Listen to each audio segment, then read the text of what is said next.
आज गुरुवार 21 ऑगस्ट 2025 दैनिक राशीफल तुला राशी। आज वाहन चालवताना आपण काळजी घ्या।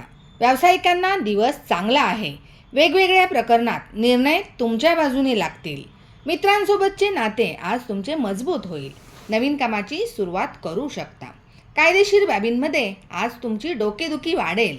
आई वडिलांचा आशीर्वाद घ्या, त्यांना भेटवस्तू द्या। आज 96% नशीब तुमच्या बाजूने असेल। गरजू लोकांना मदत करा। वृश्चिक राशी, भूतकाळातील चुकांमधून आज तुम्हाला शिकायला मिळेल। प्रेमात पडलेल्यांसाठी दिवस अनुकूल आहे। एकाच वेळी अनेक गोष्टी हाताळू नका। एका वेळी एकाच विषयावर लक्ष द्या। कामामध्ये तुमच्या विचारसरणीचा तुम्हाला फायदा होईल। आज 67% नशीब तुमच्या बाजूने असेल। योगा आणि प्राणायाम यावर लक्ष द्या। आज शिवमंत्राचा जप करा। धन्यवाद।